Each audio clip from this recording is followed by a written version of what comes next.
This is the I Am Redemption podcast. Today we have a very special guest, content creator extraordinaire, my friend in recovery. Her name is Rachel Slocum. We met each other not very long ago. Did not meet, unfortunately, met at a funeral from somebody that was in our community and stuff like that. But we got to talking and started following each other on social media. And I saw what she was doing and saw, how she was being very open, very vulnerable. And I think whether she knows it or not, she's out there inspiring a lot of people. And so wanted to get her on the podcast. So Rachel, welcome. Thank you. Of course. Do you want to tell everybody a little bit about yourself in case they may not know who you are? Sure. I'm Rachel. I am a content creator, I guess. I'm also... OnlyFans, right? Not yet. Listen, if these bills get out of hand, I don't know. I don't know what to tell you. But yeah, I create kind of weird comedic content, relatable content online. I am a mother. That's kind of how I started out doing social media, and just kind of went viral during quarantine when everyone was bored. And I used to tell people like, hey, if I ever get a TikTok, punch me directly in my shit. And then all of a sudden I made one because I was bored. And I just started like venting on there. I was very new after just having my youngest, and I went viral. And then from there on, it just kind of grew. Yeah, so you were just bored during quarantine? Yeah. Was it one video or? One video in particular gained me 35,000 followers overnight. No and shit. Then from there it kind of, yeah. So what was it like? Like you just woke up one morning, saw it blew up? Yeah, it was actually wild. Me and my oldest were looking, like my phone, I didn't notice for like 2 days because I didn't go on TikTok like that. Like I just made this video and kind of put my phone down. I wasn't expecting anything to like pop off like that. And Then I looked at my phone and I was like, what the hell is going on? And it was at like a few million views. And then me and my oldest were just watching like all of the comments, and like it was wild. It was wild. That's crazy. Yeah. So what, as far as, obviously you can tell from your accent, you're not from Texas. I'm from New York. How, where did your story start? Kind of, where did things start going kind of left and life became unmanageable? Yeah. So I grew up in New York. So I think I was always a little bit unmanageable, like my whole life. I kind of always felt like just like on the outside of people. I didn't really ever feel like I fit in much. I always felt things like super deeply. I was like very emotional kid. I was like depressed at a very, very young age. And then like middle school rolls around and I started experimenting with like just, like the weed and the drinking and stuff like that. And like from that moment on, things progressed pretty quickly. I started hanging out with the wrong people. I started running away. I started doing all things like that. And just kind of became obsessed with like, that just escape of reality through like using things. So I was smoking weed all the time. I was drinking. That went on, I went on to harder substances and the progressive thing. And then around like 15, I was introduced to OxyContin, 80s. Mm-hmm. And that was because I was actually addicted to ecstasy at the time. That was like my thing that I really, really loved. I couldn't get it one weekend. And I was like, I knew I was different than my friends because I literally would like throw a tantrum like a toddler. Like if I could not get something, it was like the end of the freaking world. So I knew right then, I'm like, oh, maybe you're not very much normal like your friends. And then from that point on, like I said, that one night couldn't get what I wanted. So someone was like, oh, hey, here, try this. So I snorted a line of Oxy. And then from that point on, I didn't even like it at that point. Like I started puking immediately, but then I did like it. Does that make sense? Right. I don't know if that makes sense. No, yeah, but from that day, I just went and I was like, oh, I can be normal on this. I'm not out here like, looking like a crazy person. And that just became my daily life. And that graduated to heroin, and I was an opiate addict for over 10 years. I was pretty like functional for most of my addiction until I wasn't. And then, I came to Austin. I moved from New York to Austin to go to rehab in 2018. And so that's how I ended up here. Right. Yeah. I remember, so Coke was my thing first. And like, I never had that off switch in my head. It was like I did this drug and I was like, that's it. And I did the next one. Yeah. And I remember couldn't get coke and came up on oxy and did it. And I remember snorting I think I had snorted like 2 over the course of a couple weeks or whatever, and like it did nothing to me. And then I got a 40 one time, and it rocked me. Yeah. And I was like, this is fucking great. I can eat, I can sleep, I can do all normal things. I was in there, some people do opiates and they're, they puke or they get down. Here I was rearranging all the green bean cans to match up with the labels and stuff in my cupboards and stuff like that. And then I was all in on the opiates. So when you graduated to heroin, and we both know heroin up north is very different from down south. Did you go right to the needle, or it was? No. Actually, so I snorted it. I had a boyfriend who had now since passed. Pretty much everyone I've encountered in my life at that point is almost dead now. Right. I couldn't get, because I don't know if you remember when like oxys, they started making the OPs, and then you had to do the roxys if you wanted to do them like the way you wanted to do them. And he was already doing heroin, and he brought out a bag, and he was like, I was sick as hell, and I was scared. I was still scared, even though I had been doing the pills. I was still scared to like graduate to that, because like in my mind I was like, the pills are safe, they're safe, they're clean, you know what you're getting, you don't know exactly what you're getting with heroin. But that day I remember I was in Poughkeepsie, New York, which is like a little bit upstate from like where I'm from, and he had given it to me, and I did it on the way home from the train, and I was like, holy shit. Because he was like, it's the same thing, and it's way cheaper. So from that point on, like, that was just it for me there. Did you ever end up doing dub in Texas? I did. Yeah. I relapsed. So I went to treatment, and I was sober for like 60 days. And, I got a rehab boyfriend. I wasn't like fully focused on myself and like what I needed to do. And I went to like Brightside Sober Living. I don't know if you know what that is. And I was sitting in, we had these like mandatory big book meetings we had to go to. And I was just sitting in a meeting, and I got like hit with the obsession out of nowhere. I had a great day, like nothing happened, but I was just like, that thought hit me, and I was like, I'm going to relapse. Like I just made up my mind. People knew like I was acting off. And like that night, I had another roommate in my sober living that I knew also, like she was doing some shady stuff. So I was asking her. And then we went and I had never done tar before. So I did that. I didn't like it. I didn't like tar. Yeah. Trash. I was like, this is not what so immediately I regretted it. I'm like, I just threw away 2 whole months for this shit that I literally, what is this? Right. And then my brain was like, well, I also, so like by the end of my addiction, heroin and crack were my thing. Once I tried to, I don't know if you've seen my video, I've talked about it before, but I was trying to get off opiates, and I thought I didn't like uppers, so I tried to like smoke crack while I was detoxing, which was like it made so much sense in that time. I was like, like I'm going to get better from my opiate addiction, but like in this time I need something to like take my mind off of it. So I'm going to smoke crack. And that was like, I felt so empowered, and like this was the best idea ever. Did that, and absolutely did not go how I planned, and then I ended up addicted to both. So like that's really what caused me like doing heroin and crack together, and I went full on, like I'm talking all day, every day. I was also working full time, taking care of my kid, but like I had stopped sleeping, I had stopped, doing all these things, and I was not functional anymore when I was doing both of those. What was the question you just asked me before though? What was I leading? I was leading to something. It was, if you went right to the needle.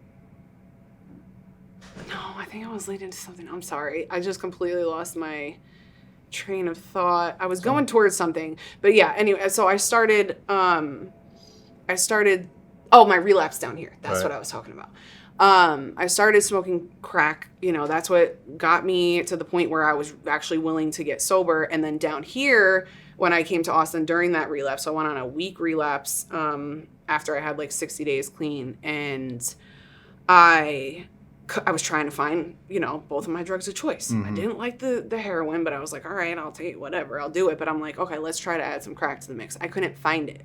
So there's a whole lot of meth in Austin. So I was like, might as well, I've never done that. We didn't have meth where I was in New York at all. So I was like, I might as well try that.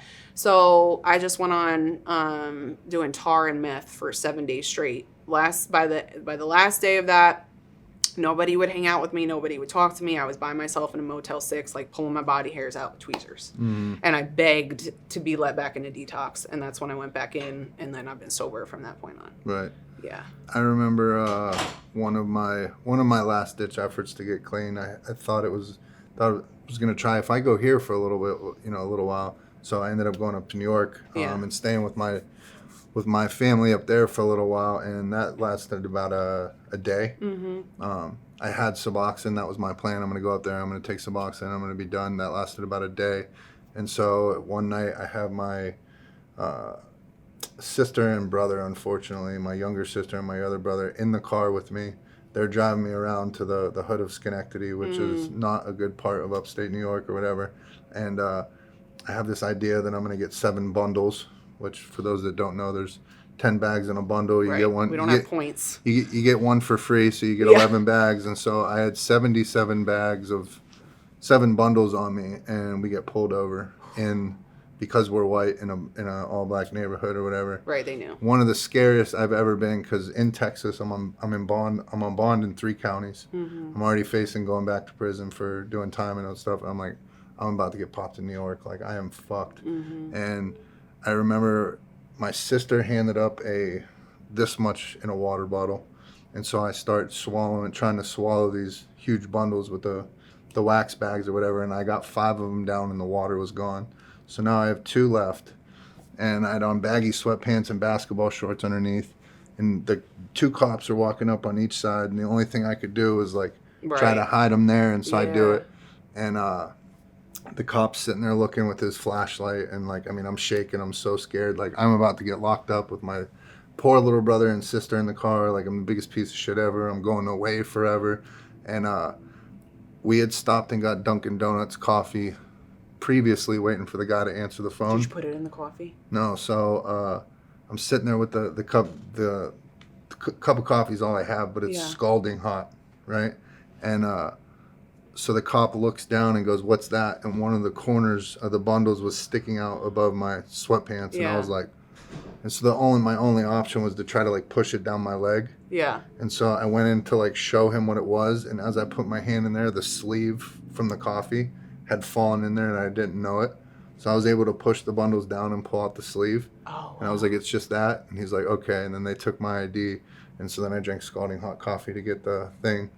So they ended up letting us go, and then here I am on the side of the road after we pull away, trying to puke these bundles up, hoping that I can still salvage this dope. Couldn't. Right. And then talk them into bringing me back to go get $500 more, which is just one. I don't think I've told that story on the podcast, but that's really how it goes. That's what it'll do to you. Yeah.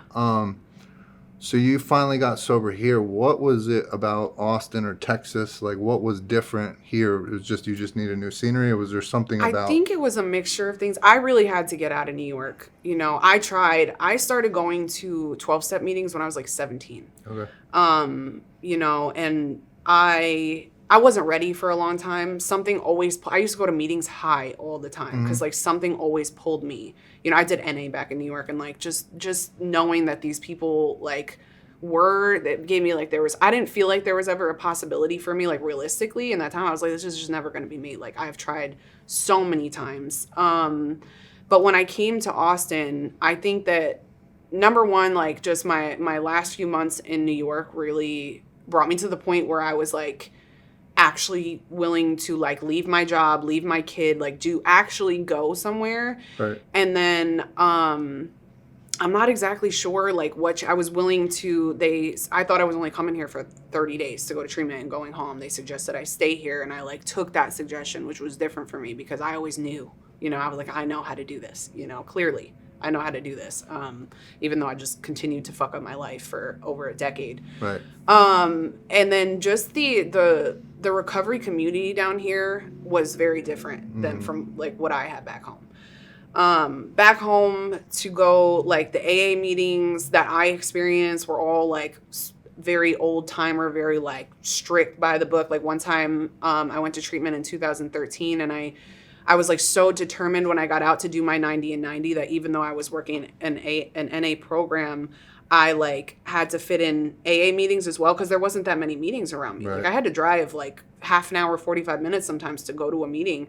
And so I went to like an early bird AA meeting once, and I like introduced myself as an addict. And at the end of that meeting, these two like old dudes came up to me and they were like, "This is not where you need to be." Right. And I was like, "All right, okay." I was like super offended. I was like, I was in my first like 30 days at that point. You know what I mean? Like I was just like, and I was like, okay, I will never, ever come back to AA in my life because clearly I'm not welcome here. And that's how I felt about it for a long time. Once I came here and I had a different experience with the 12 steps in AA, it was really different for me. I felt that they were way more accepting. And yeah, it was just different. I don't know exactly what, maybe it's the limestone, you know, who knows? Maybe it's all like, I don't really know. I just was able to finally do it. Right. Yeah. I mean, I bounced around to so many different states hoping it would be the thing. Yeah. In Texas, you know, Austin in particular, for whatever reason, you know, I look back at it and think about it now, like why did it work here? Right. You know, where I'm from up north, it's all rundown steel mills and dilapidated crack houses. There's no like culture. There's no fitness community. There's no any of that stuff. You know, the weather's shitty 9 months out of the year, if not more. That's a big factor too. And then Huge factor. so you're always inside. Right. You know what I mean? And I'd never noticed it, but now when I go back up north and I visit, it's like I immediately feel gloomy because it's just cloudy and gray and all that. And so, and I was never a big sun person. Like, I'm a heroin addict. I want fucking blankets over the windows. I want dark and I want dingy and cold all the time. But yeah, Texas and Austin in particular saved my life. Just the amount of communities, and it's like people that I wanted to fuck with. Right. You know what I mean? It wasn't like I'm going to hang out with people just because they're straight, but there was like, all right, there's some fucking... Yeah. There's some real ones here. It's not that closed-minded, this is the only way, or the old-timer way, or anything like that. Right. So it saved me in many ways. Same. So would you say... Do you have a moment you'd say was like your rock bottom moment where you like looked in the mirror and you're like, I gotta fucking change my life? Would it have been in that Motel 6, or was there another time? I mean, the time before I came to Austin, for sure, like I was ready to end my life. Like, you know, I just really did not. I was at a point where, like I said, I wasn't sleeping. I had lost, like, I was already skinny as an opiate addict. And then when I added crack to the mix, I was like emaciated. Yeah, like it looked like I was going to die from consumption or something. You posted a picture not long ago of like kind of like difference. A before and after. Yeah. Right. So, and I was just so, Did you think back before picture when you were still high, did you think you were like hot shit back then? You know, I always hated being skinny, but when I was high, I always thought, I'm like, look at me. Meanwhile, I looked just absolutely a wreck. It's like I look back at all the pictures where I thought I looked good, and I'm like, oh girl, what are you doing? I pretty much wiped my Facebook clean of all like my old shit, but every once in a while one from way back will pop up, and I'm like, I used to think I was just fresh as a motherfucker back then, and I look like shit. Yeah. Holy shit. Yeah. But it's nice to see those moments and look back. And yeah, like, okay. I actually enjoy. I don't mind them when they come up now because it just reminds me how far I've come. Right. You know. So yeah, but I was not. I was. It was a mess. But yeah, so I had a bottom in New York, right? Like when I just like, and it was actually kind of, I truly believe it was a God thing, you know. I wasn't planning on like reaching out for help, and I was just gonna like end my shit. Like I felt like everyone would be better off without me, even my son. I just felt like I was failing at everything. Like I went from being a functional addict to like showing up late to work and like once I started smoking crack, I was a dental assistant. And so I know.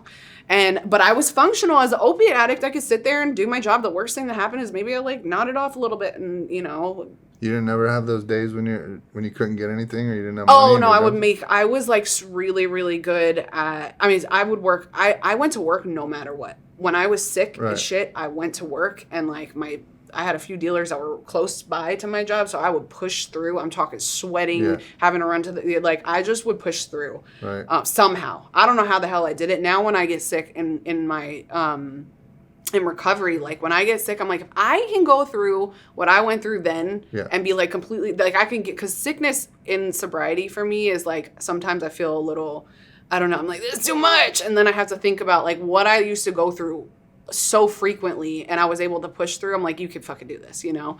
But yeah, so once I started adding the crack to the mix there, and just my life just went completely downhill. I'm hearing things. I'm like not mentally well at all. I would go to the emergency room. I would sit in my car all night and chain smoke Newports and smoke crack and do dope. Like that was like my life, because I couldn't really do it how I wanted to during the day. And I had a kid I still had to take care of. I would sit in my driveway in the freezing cold. I got sober in January.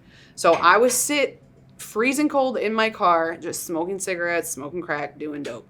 And so I got to the point where I was just like so done. I was like, I don't think this is going to get better. Like my brain was fully focused on like, this is like the end, you know, like, I don't know how I'm going to do this or whatever, but this is just not, life is not going to go on much longer. And an old IOP counselor of mine reached out to me on Facebook, and he was like, how you doing, kid?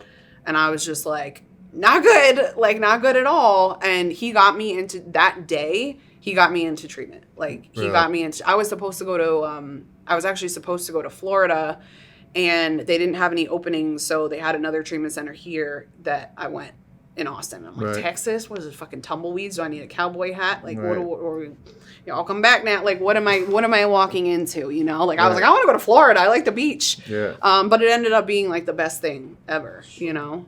Right. And then my second bottom was when I was in that Motel 6. That was for sure. That was like it for me, because I had known, like I thought I hit that bottom back home, and then the fact that my addiction like was that powerful that it just took me out for literally no reason, and like just completely destroyed my life in a week, like burned it down. Right. And in that week, so much shit happened, and that was really it. When nobody would talk to me, I was all by myself doing weird shit in a Motel 6, you know. That was like, I was like, okay, like this is it. There's a lot of people that would look at that relapse as a negative thing, but literally the same thing happened to me, where I had 8 months and I had a week where I just burned it down. But looking back, that was one of the most valuable lessons, because it was like my last time to dip my toe back in, and as soon as I did, I was like, oh, wait a minute, this does not work for me. Like, I can't fucking do this anymore. And then you're like, fuck, I just threw away 8 months or whatever. But then I remember being that much more all in when after that week, and got back to it. Yeah. So I needed that relapse. I needed that to solidify. You know what I mean? I was like the meth route. I had to like exhaust every single option. Right. Before I realized that it was just not for me. But I needed that. I'm super grateful for that week that I had. So you've had some, from outside looking in, seems like you've had some wins recently, some big wins in your life. I know you moved and did some of that stuff. So you told me your rock bottom moment. Yeah. Do you have a moment of redemption? Do you have something that's happened in your life where you're like, oh shit, like I'm here, I made it, I'm back? I mean, I think on my life today, honestly, like in every aspect, I feel like is that, you know, like just every aspect. I wake up every day and I'm like, well, how is this my life? You know what I mean? Like, how is this even real life? I don't know. But like, it's just wild.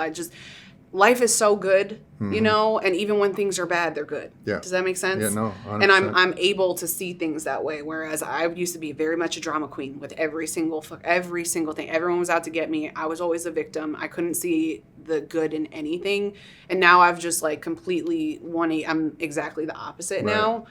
And it's just been wild. Right. Yeah. It's funny how you said the exact opposite thing, because I'm so polar opposite of what I was as an addict. Like, same. My ego as an addict, I thought I deserved applause just for walking in the room. Literally for no reason at all. Yeah. But now, like, you know, contrary to what people believe, like, I don't want to be the center of attention. Like, it just so happened that my story got out there, and I've been blessed with opportunities to be able to do stuff like this. But I do it to help people. I don't do it for me at all. Yeah. So you got that moment of redemption in there. What, looking back on your whole journey through addiction and everything, what do you think is the most valuable lesson that you learned? Man, I'm sure there's quite a bit of them. I'm trying to decipher through. One that jumps out to you. I mean, I think that just like having hope and being able to like learn that there is always like light through the tunnel, you Yeah. know? Like, because I just, for so long, I saw nothing but darkness, you know what I mean? And just, like, being able to learn that, like, no matter what, now I know I've gone through a lot of shit in sobriety, and now I know that, like, I can get through anything, no Right. matter what it is, and it will pass, and things do get better, so that, like, you know, nothing is permanent. Right. Yeah. Yeah. That, what you just said about, like, having hope, you know, this might not go along with what a lot of recovery people would say or agree with or something like that. But I remember there was a moment where I had finally had a glimpse of hope, and that right there, like, my mind was made up. Like, I'm never fucking doing this again. Yeah. And I've been sober since that day. But, like, being able to find that moment of hope, you know what I mean? Like, Right. I think that's if people, that was always my thing with, you know, with going to 12-step meetings, which my foundation is in the 12 steps. And, you know, I don't want to mince words. Like, I'm very thankful for that program. But just sitting down in my first meeting, I just remember looking around. I was like, this is fucking it. Yeah. I got to do this shit for the rest of my life. Yeah. And you're like, holy fuck. Like, and so that's why, like, you end up finding other things, you know what I mean, to build onto that foundation with.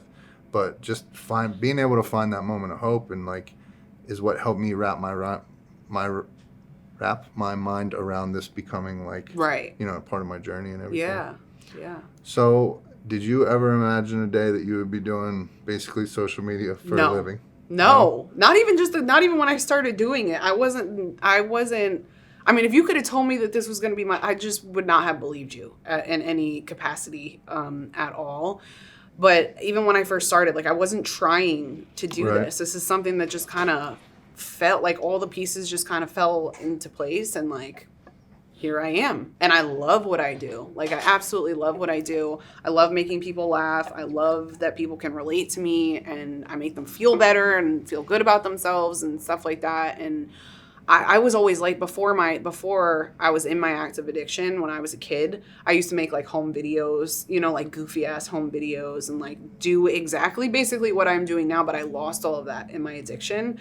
And the fact that I do that basically now as a job is just, like, insane. Right. Like, the gratitude I have to be able to, like, have a career like this, you know, like, it doesn't feel like work most of the time for me. Right. So I'm just super grateful. No, I never thought that I would be doing this. Right. I never thought I'd be sitting here doing a podcast or Right? anything like that. Look at us. I know. Who would imagine? I know. But that's what I think. Maybe that's why it works, because it's not ever something I intended to set out to do. Yeah. It just happened organically. Right. And it was like, oh, wait a minute. And then you realize the effect it's having on people. Right.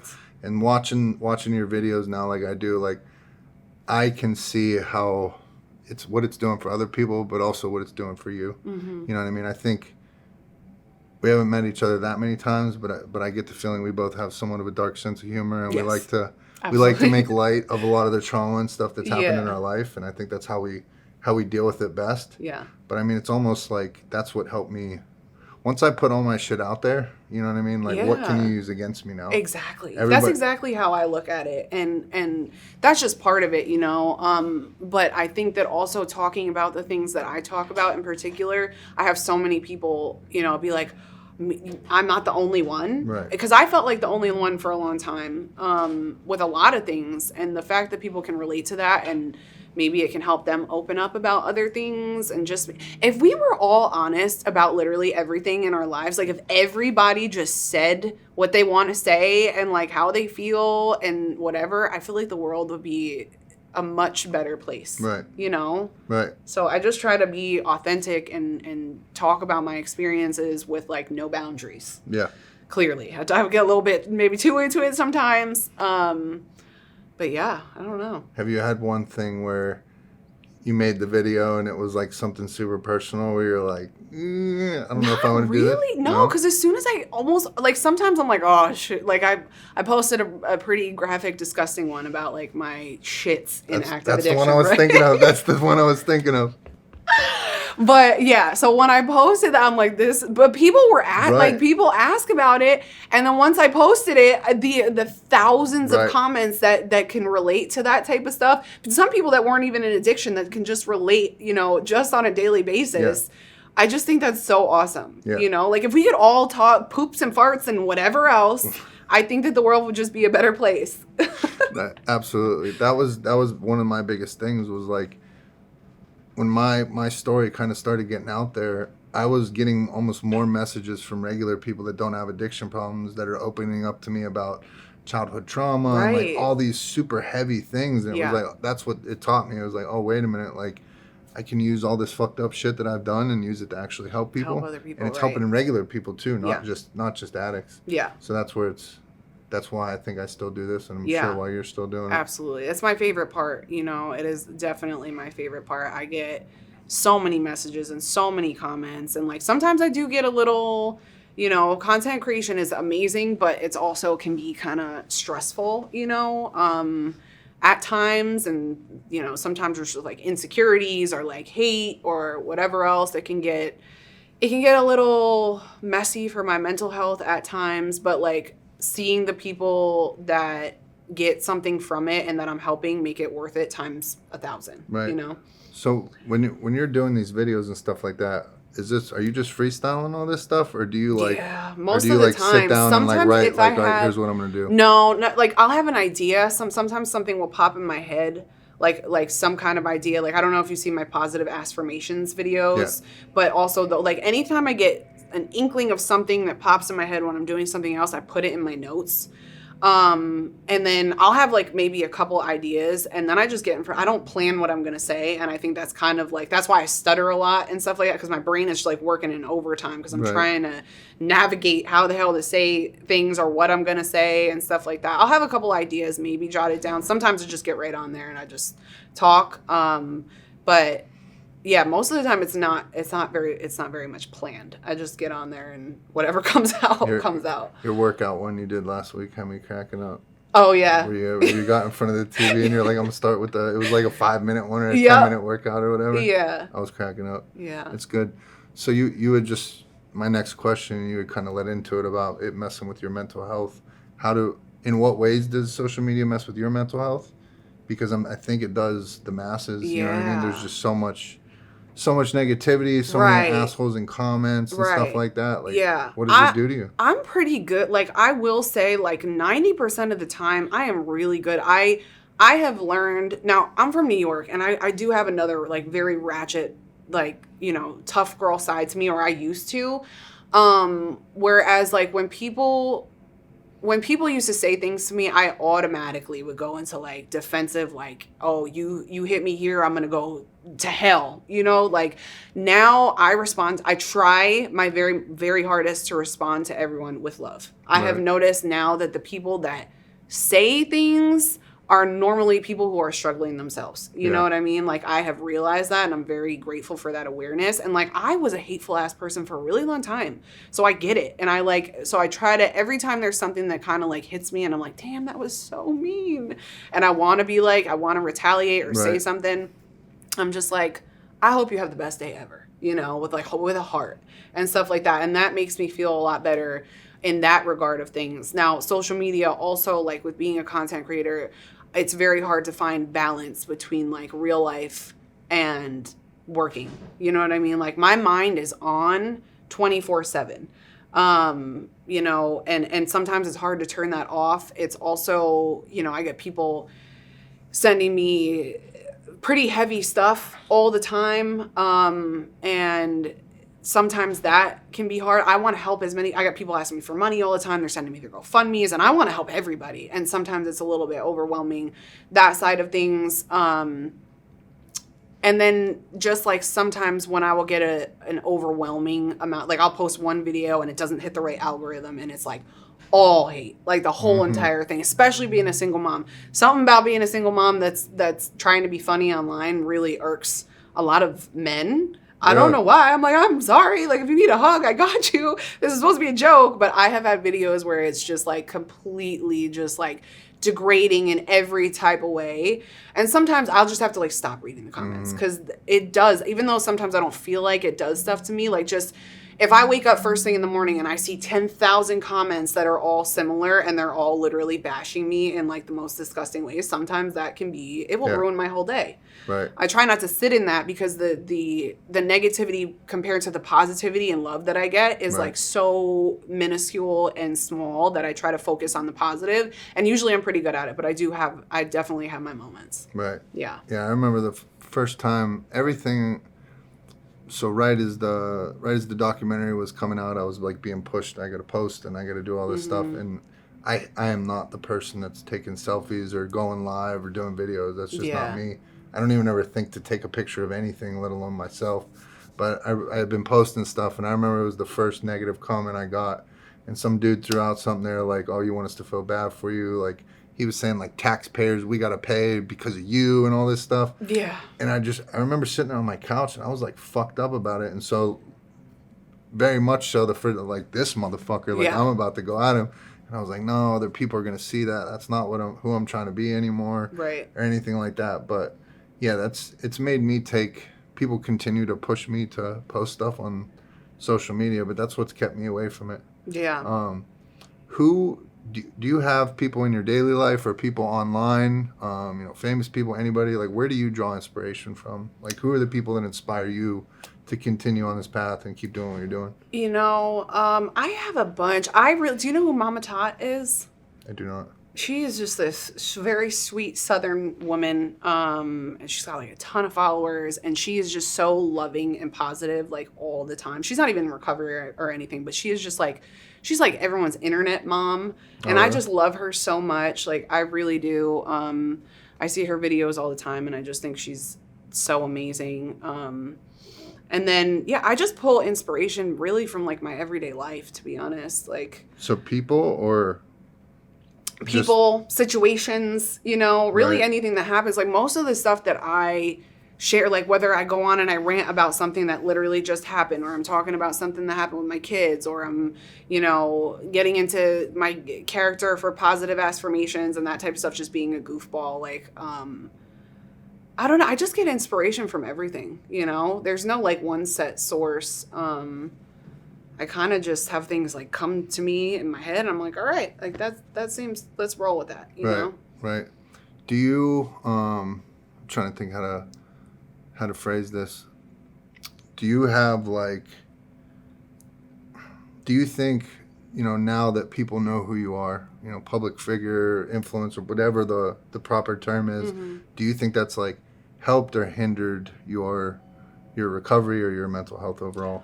I mean, honestly, I don't know. I'm at a really good point in my life, so I don't think it's hindered it. I think it is wild when I see people in public and they recognize me. It's like so wild. I get recognized most in Walmart. Really? Okay, yeah. Walmart is every time I go to Walmart. But when I see these people, I feel like I know them. Like they know me. They have seen me. They have seen like all of me and like who I really am and all my craziness and my weirdness and my worst freaking moments.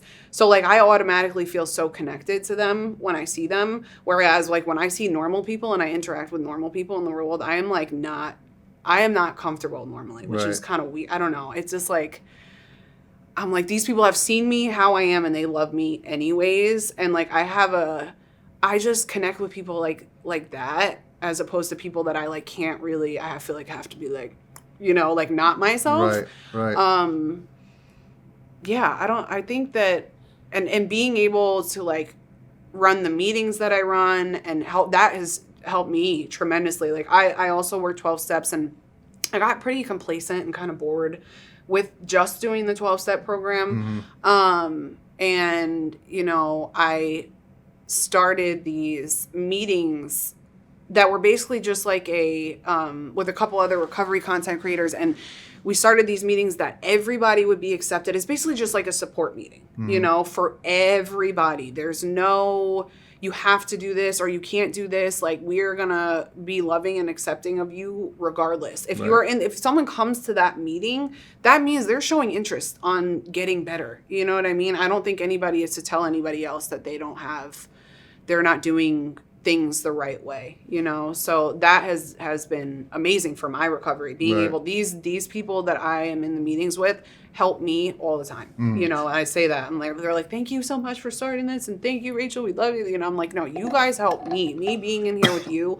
helps me as well. Right. So Absolutely. yeah, that's pretty cool. I remember when I originally called you and was talking to you and asking you about coming on the podcast and stuff. You know, the person, obviously, like we started following each other. I looked you up and stuff, Yeah. and it was such a contrast from the person that I met. I You know. I mean, obviously we're It at was a funeral. We're at a funeral, so it's not the time nor the place. But then I Right. saw it and I was like, is this a character she's playing? And I Yeah. remember asking you out on the phone. You're like, no, that's Yeah. me. And I was like, that's fucking awesome. Yeah. You know what I mean? Like I don't know. It's been, you know, on my journey, like all my stuff being out there has only, you know, helped me be more comfortable with who I am. Right. And made me own it even more. You know what I Yeah. mean? It's made me more willing to get up in front of people and speak with conviction and passion and stuff like that, because I finally owned all my shit. Right. And for so many of the people that I think we meet on a daily basis, especially in the recovery world, they're not comfortable yet in being their own skin and just owning their own shit. But yeah. you know, we talked about once your shit's out there, who can use it against you. Exactly. And I always think of 8 Mile. Like Eminem goes up on stage, throws all his shit out there, and the other dude's just standing there with like he has nothing to say. And so, you know, it's been this whole journey, and it looks like for you has been absolutely like transformative and life changing in the way it's all supposed to have been. Yeah. So I got some fun questions for you. I want you to just give me the first thing that comes to mind, first word that comes to mind. Okay. There's no wrong answers. Even if it's weird? And the weirder, the better. Okay. All right. Silly or serious? Silly. All right. New York or Texas? New York. Really? Yeah.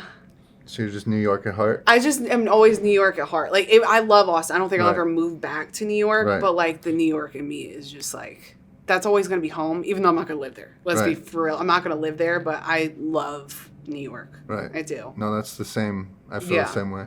I'm a Texan now. Like, I'll always claim from being up north, but then I go back and visit for 2 days. I'm like, all right, take me back to Texas. Yeah. Fuck this snow. Fuck this cold. I'm good. Yeah.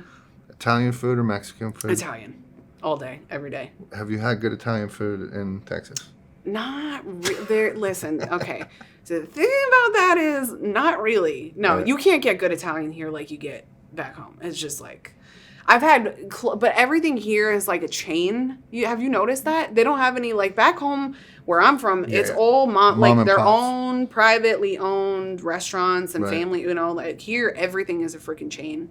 Mandola's is pretty good. I like that. There's a really dope place in Buda. Oh, is there? Yeah, I What's it forget called? the name of it.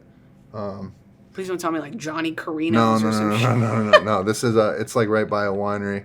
If they want to pay to be a sponsor, I'll throw the name out there. Oh. But no, I'll have to give you the name. We've been there twice, and I'm like, all right, this is about as close as you're gonna get. Oh to being yeah, up north. I'm gonna need that name. Yeah. What do you think about the pizza in Texas? Eh, Be honest. no. Trash. Yeah, Trash. no, ew. What's the closest? What's the best in Austin? What's the best slice? Home slice is pretty Yep. close. Home slice is pretty close. It's as close as we can get. Yeah, Yo, fuck I all think that so. thick pizza. I want Yeah. big greasy triangle. Have you ever had the Via 303 or whatever? 313? Yep. The super thick That shit? people rave about. Nah, I'm good. You don't. I'm gonna save you. I'm gonna spare you, okay? Because I went there and I was just like, I think just south and we have different tastes on things like that. I just think there's different taste buds. What was you know? it? What was it like for? I try to explain to people like when I first moved to Texas and somebody took me into a Mexican restaurant. Yeah. If it didn't have a picture next to it, I have no idea what the fuck. I don't know what huevos rancheros is. I don't know what any of that shit is.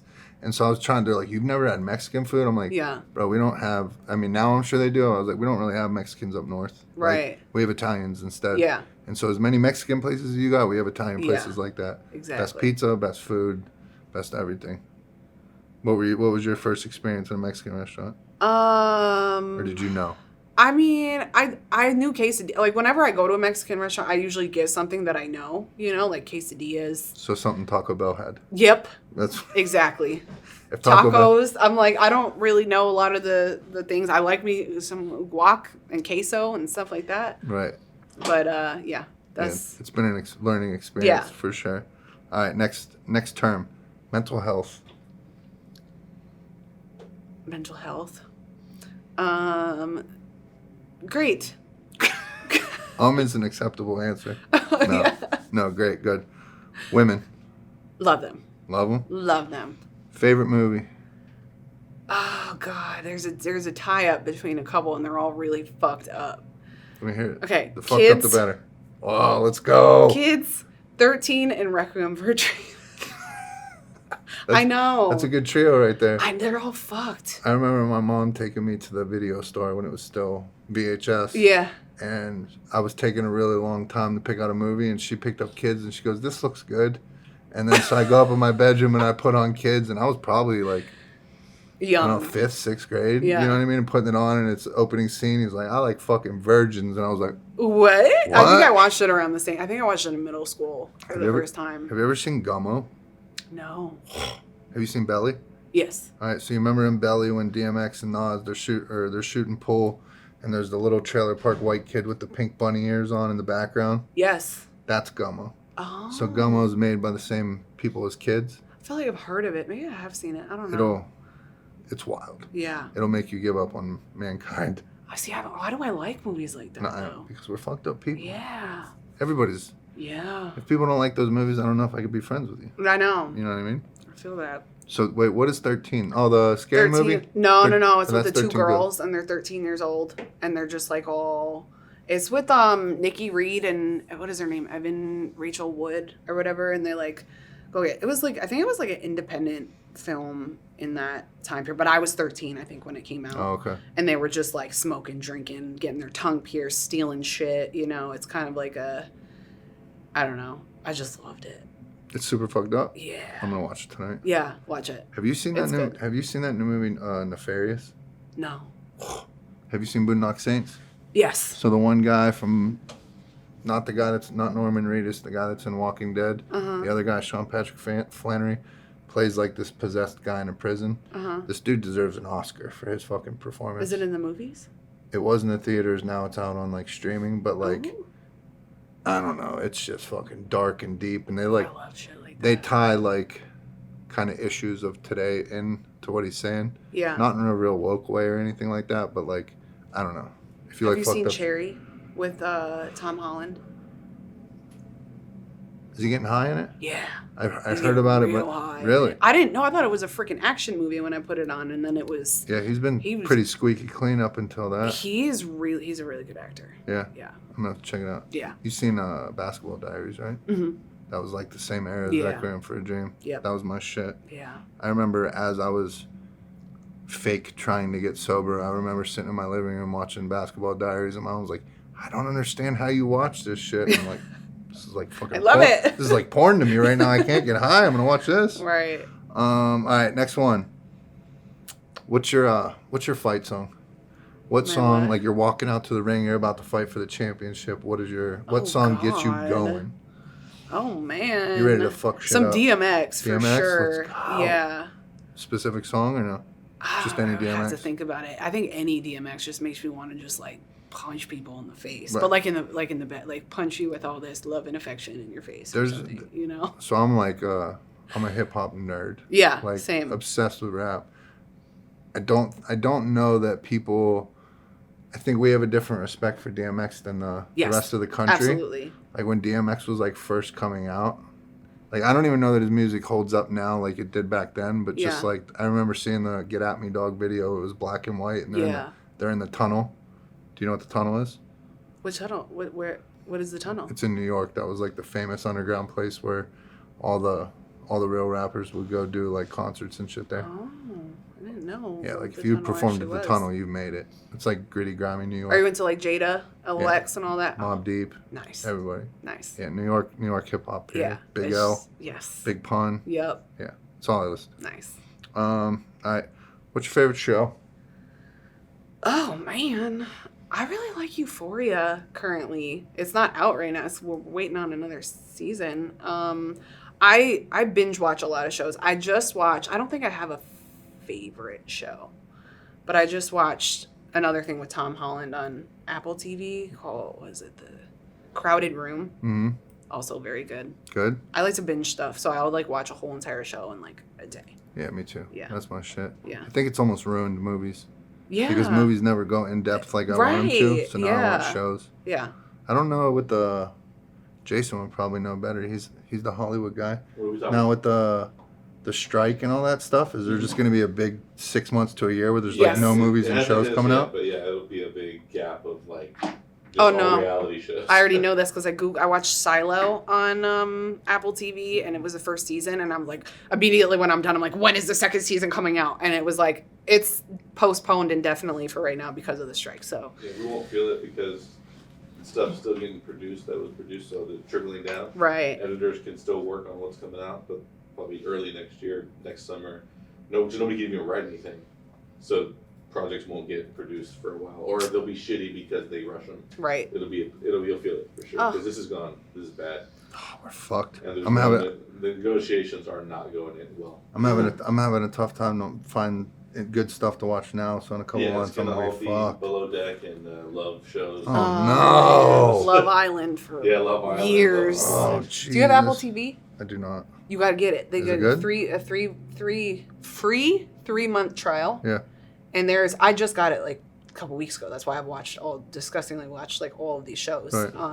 But a lot of them are really good. They got Really? a lot of really good stuff on there. So that's what you gotta get. All right, I'm gonna Yeah. get it. Fitness or chill? It depends. I feel like it depends. Sometimes I want to chill and relax, and Right. then other times I gotta be moving. Right. You know, I think it.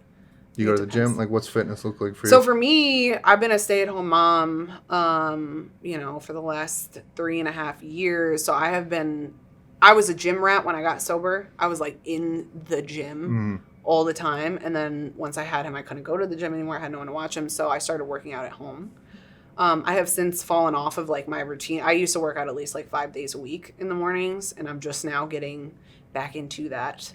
So I would say probably right now I would say chill, I guess, because I've been lazy. Yeah. Gotta get back to it. Yeah. It's about to be cold outside. I know. I know. Celebrity crush.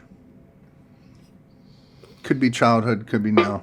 I used to be Paul Walker for me. R.I.P. I like loved him. Mm-hmm. Yeah. Was he a popular? I know he was a popular thing, but was that like a lot of girls' choices? I don't know. I just always loved it. I just always thought he was so attractive. Right. Yeah. When I was like a little kid, have you ever seen the like 90s movie Little Rascals? Mm-hmm. Alfalfa was like my first crush ever. Don't Really? tell anyone. Don't tell anyone, guys. Yeah. I don't know I'm not really sure what happened there, but Maybe that says like a lot about you, like the way your videos and stuff like Yeah. that. That's like right up your alley. yeah, I guess so. I wonder what he's doing now. I know. What up? If you see His name is Bug Hall. Is it? Oh yeah. Mm-hmm. I think Yeah. he still acts, but very low. Yeah. You just wanted to be Darla. Yeah. Slide up in them I did. DMs. Did you ever see that show? My Name Is Earl. Yes. The dude from Kids. That was the only other thing I've ever seen him in. He was who? He was just like a little side fuck up or whatever. Oh wow. But the main character of that, Yeah. not Casper, but the main the guy. other one, yeah. Yeah. Okay. What very important question here, and I think this whole podcast has been leading up to this question. What do your DMs look like? Oh man. It gets crazy in there. I mean, you're. It gets crazy. Let's not the hate, not the supportive recovery stuff and mental health stuff. like the but, weird stuff. I mean, there's got to be guys There's that a are lot fucking of weird. shooting shots left. Oh and yeah, right. there's a lot of weird. I had this dude email me like a month ago. What, mind you, all of my emails go through my agent. Okay. I actually just got one this morning. I get a lot of people that will email my agent like asking to take me to dinner and stuff like that. But this one guy, Saudi Prince. he was like a medical student he was like about to graduate med school, and he wrote me this email, and I don't know if he was trying to be funny or if he was dead ass. I couldn't like decipher, but he was like, hey, like I'm a med student and I'm like, I think he was from New York, and he was like, I'm gonna come visit Austin and I would really like to know if I could like take you out to dinner and then we can fart together. Like I would really like to fart. I would really, and then it was just like this whole, yeah. She's cracking if we up. can flatulate together. I mean, that's the perfect segue into an OnlyFans right there. Yeah. There's that one girl from 90 Day Fiance, I think, where she was bottling up her farts and she was killing it. Yeah, you can make a lot of money. Killing it. You can make a lot of money doing stuff like that. So if I ever make an OnlyFans, it's gonna be so weird. It will be just like so weird, like completely off the wall, like me sitting in a tub of like a kiddie pool of mashed potatoes and like a scuba, like weird, just like in a scuba suit, probably like It'll be huge. crying, It'll be huge. singing Africa by Toto, or like doing some weird shit. That's my sister-in-law and I were joking, and we were telling my wife we were gonna set up her a foot OnlyFans, yeah. and we were just gonna pimp out her feet, and we were talking about the split we were gonna have and everything like that. And then one day she was having a really bad day at work and like really started. She's like, "Hey, like, do you think?" I'm like, "No, fuck no, we're not doing you a foot Yeah, OnlyFans." she can make a lot of money. I know. I just don't want America. Seeing them, yeah. I mean, not seeing them with these dirty motherfuckers out here rubbing one out to my wife's feet. Well, that's exactly. You got to know, I support all of the people that live that life. Like, I just, for me, I just haven't really thought about ever realistically going that route, No, you're doing good. Yeah. What? How does that? So so you have children. What? Are they trying to? Do they see you doing it and they're like, I want to get into social media too? No, or actually, how the opposite. Oh, you really? know, my oldest, You're making social media uncool for them. Yeah, Oh, I am. shit. My youngest loves to make videos with me, but he's too. I don't like. I even block his face. Right, I that's used to put smart. him in my content in the beginning when I didn't have a lot of followers. Now there's so many people and so many sick motherfuckers on Yeah. the internet that I just don't feel comfortable having him. Occasionally, my oldest. I mean, he's 13. It's a little different. Occasionally, I'll have him on there, but he like wants to get into the music business. He sings and writes and makes beats and like does all this, and I've like told him, I'm like, listen, I will plug you, like I will, whatever, and he's like, no, ma, like he just like wants nothing. He wants to do it on his own. Yeah, he wants to do it on his Let's own. go. So I'm like, all right. When your agent hits you up with some of these wild DMs, is he just like laughing, or he just So she has to pass these on to you? Yeah, she doesn't really say. I usually don't say anything, and she doesn't really say anything. I usually just am like, I guess it's a normal thing that this is like part of the life, I guess. If you can share it, what's the most wild one you ever got? Anything that sticks out? Not really. I just get some really weird, very graphic, sexual weird things a lot.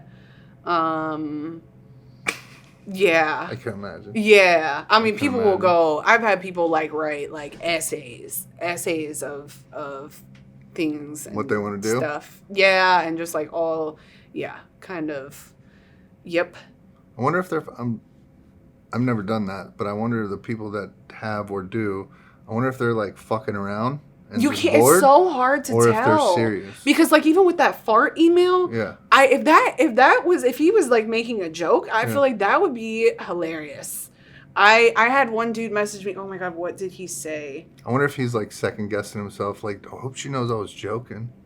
Yeah, I don't know. I usually just don't even respond honestly to any of that stuff because what am I supposed? I don't even know really what I would say. Like sure. I do be I am gassy and let's go. I don't know. Like, what am I supposed to say to that? I don't know. So what if it was like 20 grand to have dinner and then us go fart for 20 minutes afterwards? See, I have had people offer me money to go out with them. I don't give a motherfuck about any of that shit. I've had celebrities in my DMs. Really? Yeah, I have had, and no, it's not like, oh my god, this is just a normal thing how celebrities do. Like, they won't follow you or anything. They hop in your DMs and just to power play. I think I started noticing it once my page started getting bigger, and I don't give a fuck. I just don't care about I don't care about money. I don't care about what you have. I just I don't know. I'd rather just be on a normal baseline level with normal people. Right. Just, That's right. yeah. That's And good. especially now that I have so many followers, I'm like, all you motherfuckers are normal people. Right. I think some people have a really hard time with the ego thing Yeah. and all of that. And I try to like steer clear of all that. Right. Yeah. So let's say somebody's watching this episode. They heard your story. Mm-hmm. They know you from social media and stuff like that, but they're suffering themselves. What is your advice to them? Don't give up. Don't give up. Do not give up. As long as you're breathing, there's hope and there's things you can do to get out of where you are. Nothing is permanent. Let's go. Yeah. Good shit. Yeah. Well, because this is called the I Am Redemption podcast, if you would be willing, if you would look into your camera and maybe throw out some I am statements. Who is Rachel? Okay. I am Rachel. I am a mom. I am a strong, independent woman. I am a creator or creative. Creative? I am a creative. Does that make sense? It feels like it. Ding. That feels like it made sense. I am a supporter of all the people I love. I am funny sometimes. That was great. That was perfect. Well, I cannot thank you enough for taking Thank the time you. to come on. Yeah. You were fucking awesome. I love what you're doing. Keep going with it. If I can ever do anything to help you, please let me know. Thank you for coming on. Thanks. Thanks for having me.